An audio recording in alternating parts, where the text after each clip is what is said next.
Baik, salam sejahtera, anda sedang menonton pantau agenda reformasi. Tetapi untuk waktu ini, sebagai permulaan, saya nak kongsikan kepada anda beberapa perkara dan juga tumpuan khususnya yang berlaku ataupun yang berlangsung di sesi pertanyaan, sesi soal jawab bersama dengan Perdana Menteri di Dewan Rakyat. Yang pertamanya berkaitan dengan penubuhan segera Pusat Pemindahan Kekal Bencana PPKB bagi tujuan menempatkan mangsa-mangsa banjir adalah perlu kerana bencana itu dihadapi setiap tahun, khususnya sewaktu musim monsun timur laut. Perdana Menteri Datuk Seri Anwar Ibrahim berkata projek rintis telah dimulakan di 9 negeri dengan peruntukan siling RM5 juta bagi setiap PPKB.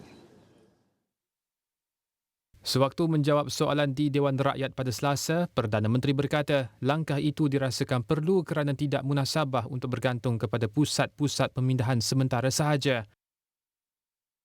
Soalan itu tepat kerana kalau kita hadapi banjir itu setiap tahun, tidak munasabah dijadikan hanya PPS.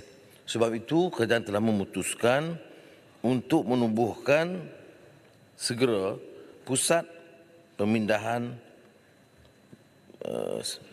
bencana ini, kekal bencana. Maknanya pusat kekal PBKB dan mula projek rintis di 9 negeri dengan siling RM5 juta bagi setiap pusat.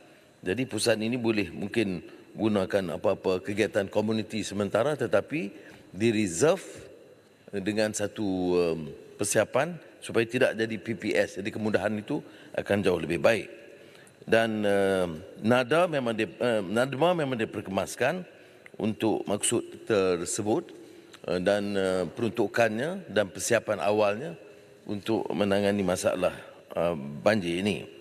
Tetapi persiapan yang lebih penting ialah soal projek saya katakan penyelenggaraan sungai dan kolam, dan keduanya soal yang disebut tentang tebatan banjir. Beliau berkata demikian ketika menjawab soalan tambahan Datuk Syamsul Kahar Muhammad Dedi BN Jempol sekiranya kerajaan berhasrat untuk menambah baik kemudahan asas PPS di seluruh negara serta perancangan untuk mengoptimumkan keupayaan agensi pengurusan bencana negara NADMA. Dalam soalan asalnya, Syamsul Kahar ingin mengetahui persediaan kerajaan dalam melaksanakan pelan komprehensif pengurusan bencana banjir bagi memastikan keselamatan mangsa banjir dan meminimumkan kehilangan harta benda dalam musim monsun timur laut ketika ini. Menjawab soalan tersebut, Perdana Menteri berkata seramai 66,169 pegawai dan anggota pelbagai cabang agensi kerajaan di semua peringkat berada dalam keadaan bersiap siaga sepenuhnya dengan sokongan 25,440 unit pelbagai aset. Selain itu, beliau berkata Jabatan Kebajikan Masyarakat JKM telah bersedia untuk mengaktifkan 8,481 pusat pemindahan sementara PPS di seluruh negara yang mempunyai kapasiti untuk menempatkan 1,620,855 mangsa. Baik, biarpun berbeza ideologi dan juga parti politik, Perdana Menteri Datuk Seri Anwar Ibrahim menegaskan beliau sentiasa mengiktiraf kedudukan ketua-ketua kerajaan negeri biarpun mereka berstatus pembangkang di peringkat persekutuan. Sebagai contoh, jelasnya lagi beliau memastikan Menteri Besar Kedah Datuk Seri Muhammad Sanusi Maknor dan juga Menteri Besar Perlis Muhammad Shukri Ramli turut bersama-sama dengannya dalam pertemuan rasmi dengan Perdana Menteri Thailand Srettha Thavisin pada Isnin. Saya pergi ke Kedah berunding dengan di sempadan, Sadau dengan Bukit Kayu Hitam, berunding. Dan memang tidak diundang Menteri Besar Perlis dan Kedah. Saya putuskan undang. Perdana Menteri Thailand tidak mengundang Menteri Besar untuk makan tengah hari di Sadau. Saya bagi nota kepada Perdana Menteri, oleh kerana dia ikut rombongan, minta dia disamakan dalam jatuh kuasa itu, kerana saya tahu had saya. Saya boleh berbeza pendapat dari segi politik, tapi saya iktiraf kedudukan bahawa dia memang dipilih sebagai Menteri Besar Perlis dan Kedah. Jadi ada hadnya, kita baru. Dia jangan hina lebih daripada itu. Saya juga tahu had saya. Dan seperti mana yang berlaku semalam, dalam rundingan dengan Perdana Menteri Thailand, jarang kita bawa pembangkang. Semasa Kota Baru jadi menteri, ya betul, dokumen harapan. Sebab itu saya akan patuh pada putusan itu. Dipersetujui dan tidak dimasukkan. Setakat yang saya bincang dengan TPM 2, Tidak ada kata wajib menyokong Perdana Menteri untuk mendapat peruntukan. Tak ada. Ni bincang tidak. Sombong bukan main. Ya. Saya sebagai ketua pembangkang, bila dipanggil, memang Paguh memang tak mau jumpa. Ya. Kerana dia ada kelas lain. Tapi dia jumpa. Dan kita bincang. Jadi saya tak ada masalah. Tak terasa terhakis pengaruh atau kedudukan.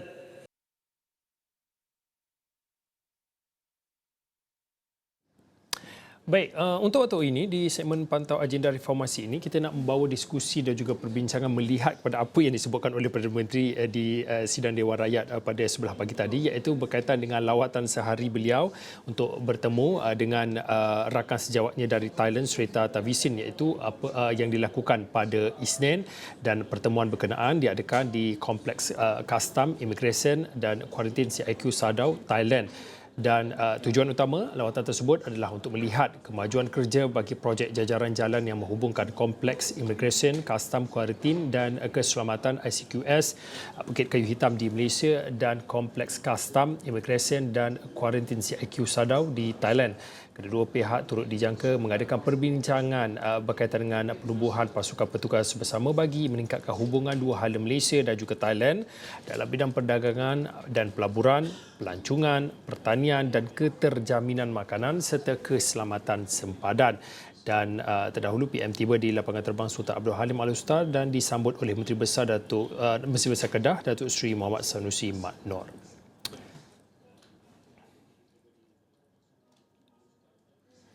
Baik, Datuk Seri Anwar Ibrahim turut mengaku kesungguhan Perdana Menteri Thailand Srettha Thavisin untuk menyelesaikan konflik di selatan negara itu. Jelas Perdana Menteri Malaysia mempunyai tanggungjawab besar untuk menjalinkan kerjasama dengan pihak bertanggungjawab dalam memberikan jaminan keselesaan dan kebebasan kepada penduduk di selatan negara itu. Ada masalah umpamanya sedikit ketegangan di selatan Siam, yang itu walaupun urusan dalam negeri Siam, Thailand di selatan, kita bertanggungjawab untuk bekerjasama ya, supaya meredakan ketegangan itu dengan meminta jaminan keselesaan hidup dan kebebasan bagi rakyat selatan Siam dengan makan agama mereka dan budaya dan juga bahasa tertakluk kepada peraturan dan undang-undang Thailand.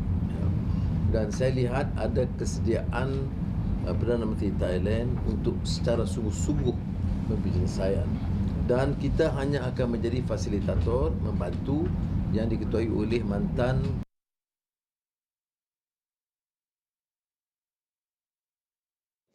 Dalam perkembangan berasingan, Perdana Menteri juga memaklumkan telah menyatakan hasrat kepada kerajaan Thailand bagi meneruskan rancangan pembinaan baharu rantau panjang menyeberang Sungai Golok yang belum dapat dilaksanakan sehingga kini. Menurutnya, Malaysia sudah bersedia dan hanya menunggu jawapan daripada kerajaan Thailand. Kita sudah bersedia dan kita tunggu respons daripada Thailand. Perdana Menteri bagi jawapan keputusan bahawa akan dilaksanakan selewat-lewatnya tahun depan ya, untuk kelulusan EIA, dan berikutnya akan menyegerakan pembinaan jambatan rantau panjang Sungai Golok. Dan saya akan maklumkan kemajuan ini kepada Menteri Besar dan Kerajaan Negeri Kelantan supaya dapat membantu mempercepatkan proses ini. Okey, itu beberapa perkara dan juga tumpuan hasil lawatan sehari Perdana Menteri ke Thailand, dan pastinya selepas ini kita nak memberi sedikit analisis dan juga apa sebenarnya telah pun dicapai. Signifikannya lawatan sehari Perdana Menteri khususnya melihat kepada pembangunan di kawasan sepadan di selatan Thailand dan juga di Semenanjung Utara Malaysia. Kita akan bersama dengan penganalisis politik dan juga hubungan antarabangsa UUM, Profesor Dr. Ahmad Martada Muhammad selepas ini. Kita berehat seketika.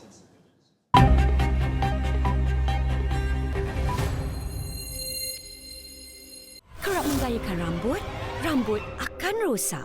Pantene Total Damage Care dengan Pro Vitamin B5 menambahkan nutrisi dari dalam, membaiki kerosakan sehingga 3 kali ganda untuk rambut bermaya. Pantene. Aktiviti harian aku banyak. sampai rambut dan diriku jadi serabut. Guna perapi suplemen Pantene selepas shampoo. Formulanya mengandungi campuran provitamin dengan biotin. 2 kali lebih nutrisi berbanding guna shampoo sahaja. Rambut kembali berseri.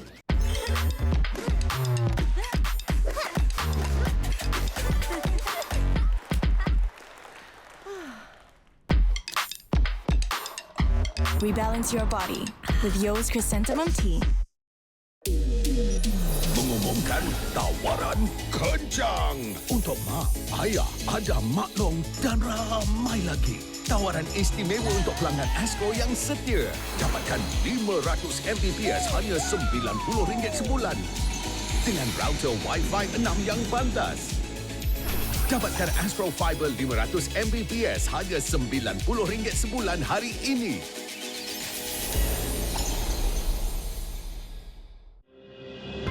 Apa jua yang berlaku di sekeliling kita, pastinya ada punca dan kesan masing-masing. Faktor harga, ekonomi, pengaruh politik dalam atau luar negara memberikan impak kepada kehidupan harian kita.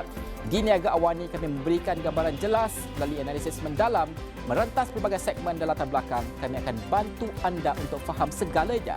Bisnes, ekonomi, pasaran, Niaga Awani, 9 pagi Isnin hingga Jumaat, hanya di Astro Awani.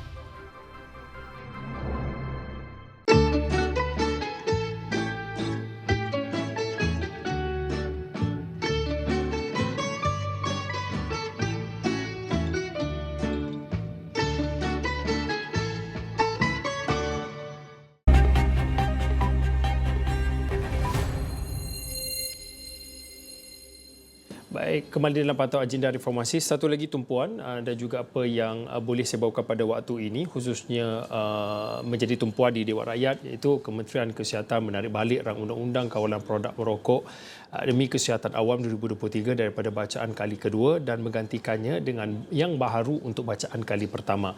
Menterinya Dr. Zaliha Mustafa berkata RUU baharu itu dicadang untuk dibacakan buat kali kedua pada Rabu. Dan antara perubahan terhadap RUU baharu ialah perkara 14, iaitu penggantian klausa larangan penjualan bahan merokok dan sebagainya kepada orang yang lahir pada 1 Januari 2007 dan seterusnya.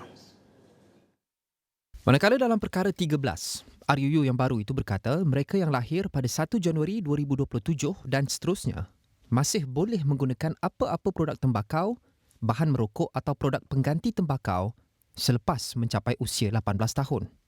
Selain itu, tiada lagi klausa yang menyebut mengenai kawalan terhadap peranti atau peralatan merokok yang merujuk kepada vape.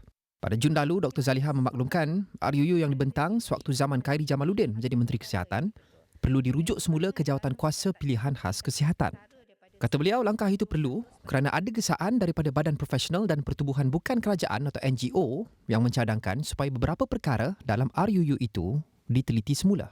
Pada 18 November lepas, Peguam Negara Datuk Ahmad Tahriruddin Muhammad Saleh berkata RUU itu boleh dicabar di mahkamah kerana peruntukan yang melarang golongan yang lahir pada 2007 menggunakan produk tembakau bertentangan dengan perkara 8 Perlembagaan Persekutuan. Khairy bagaimanapun berkata penasihat undang-undang KKM ketika beliau menjadi menteri yang merupakan kaki tangan Jabatan Peguam Negara sendiri mengesahkan perkara itu tidak bertentangan dengan perlembagaan. Sementara itu, seorang lagi bekas Menteri Kesihatan, Datuk Seri Dr. Zulkifli Ahmad berkata RUU itu bersifat melindungi kepentingan awam biarpun mempunyai elemen punitif. Baik, kerajaan tidak merancang untuk melaksanakan cukai barang dan perkhidmatan GST pada tahun ini dan tahun depan. Menteri Kewangan 1 Datuk Seri Ahmad Maslan berkata keputusan itu dibuat kerana kerajaan ingin menumpukan kepada subsidi bersasar terlebih dahulu. Menurutnya buat masa ini, kerajaan akan melaksanakan cukai yang diumumkan mengikut belanjawan 2024. Dan Ahmad berkata beliau juga tidak pasti atau mengetahui tempoh GST akan dilaksanakan di Malaysia walaupun 90% negara di dunia sudah melaksanakannya. Beliau menjelaskan kerajaan melaksanakan GST pada 6% pada April 2015 bukannya 3% ketika itu kerana jika dikenakan pada 3% maka tiada tambahan hasil cukai yang boleh diperoleh oleh kerajaan. Tambahnya, antara kebaikan GST adalah dapat mengurangkan ekonomi bayangan kerana sebelum GST dilaksanakan, 30% daripada keluaran dalam negara kasar KDNK adalah ekonomi gelap ataupun ekonomi bayangan.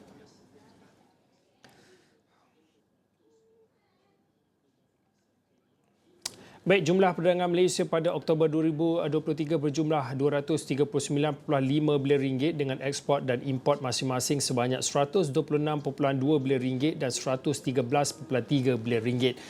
Ketua Perangkawan Datuk Seri Muhammad Uzair Mahidin berkata ekspor pada Oktober merosot 44% atau 5.8 bilion ringgit berbanding bulan yang sama pada tahun sebelumnya.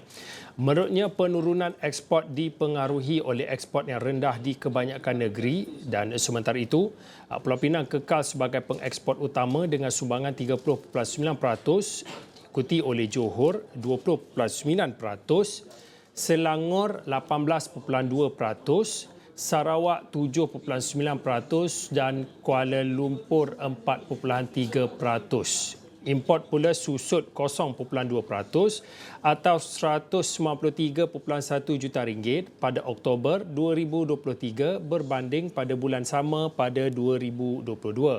Dan penurunan import disebabkan oleh import yang lebih rendah di kebanyakan negeri. Selangor terus mendominasi import Malaysia dengan 25.9%, diikuti Johor, Pulau Pinang, Kuala Lumpur dan Kedah.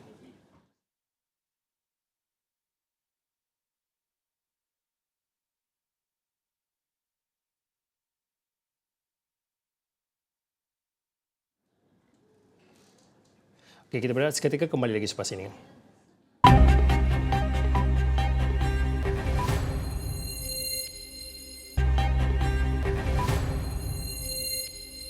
Baik, pihak berkuasa Peru memusnahkan lebih 19 tan dadah haram termasuklah kokain dan ganja yang dirampas dalam beberapa operasi sepanjang 2023. Ini merupakan pelupusan dadah besar-besaran keempat melibatkan di negara berkenaan pada tahun ini. Rakaman video didedahkan pihak berkuasa menunjukkan pegawai membuang beg yang mengandungi serbuk putih ke dalam ketuhar untuk dimusnahkan. Pelupusan itu melibatkan 19,215 kg dadah yang mana lebih daripada separuh merupakan kokain. Menteri Dalam Negeri Peru berkata bahawa pada tahun 2023 sahaja pihak berkuasa telah memusnahkan 77 makmal dadah dan 65 landasan udara rahsia bagi ekspor dan import dadah. Mereka turut membubarkan lebih 115 organisasi jenayah yang terlibat aktif dalam aktiviti haram pengedaran dadah.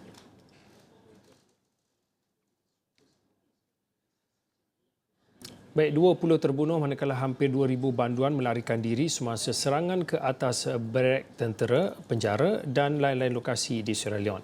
Negara Afrika Barat itu dikejutkan dengan serangan kumpulan bersenjata awal pagi Ahad di seluruh ibu kota Freetown. Serangan itu dipercayai didalangi sekumpulan anggota tentera yang berpaling tadah. Jurucakap Tentera Kolonel Isa Banggura memberitahu bahawa 20-nya maut termasuk 13 tentera, 3 penyerang, seorang pegawai polis, orang awam dan individu yang berkhidmat sebagai pengawal peribadi persendirian. Serangan mengejut ini mengakibatkan kira-kira 1,890 banduan melarikan diri dari penjara pusat Jalan Pedembia selepas penyerang bertindak. Setakat ini hanya 23 banduan telah menyerah diri, manakala 3 suspek juga berjaya diberkas pihak berkuasa. Pemangku Ketua Pengarah Perkhidmatan Correctional Sierra Leone, Kolonel Sheikh Sulaiman Masoko berkata, dalam serbuan selama 2 jam itu, penyerang nekat merempuh pintu pagar utama dengan sebuah kenderaan. Ia selepas tembakan dan pelancaran roket gagal menembusi pertahanan penjara. Seorang penumpang melompat keluar dari pintu kecemasan pesawat ketika ia masih berada di landasan New Orleans. Dia ditangkap hampiran pesawat oleh kaki tangan darat dan ditahan sehingga polis tiba. Insiden berkenaan dirakam oleh penumpang yang masih berada di dalam pesawat. Polis berkata lelaki itu tidak sedar akan keadaan sekelilingnya dan dia dibawa ke hospital bagi penilaian kesihatan mental. Lelaki itu dipercayai berasal dari Atlanta dan berusia 38 tahun namun identitinya masih belum dikenal pasti. Pihak berkuasa juga tidak menemui sebarang bukti suspek meninggalkan apa-apa di dalam pesawat selain senjata dalam simpanannya. Dia masih dirawat di hospital dan dijangka tidak menghadapi tuduhan jenayah dalam negara walaupun siasatan telah dirujuk kepada pihak berkuasa tempatan. There he is. He's taking the... Oh my God. There he is right there. Oh my goodness. Lord, there he is. Yo. They got him. Thank God. Oh my God.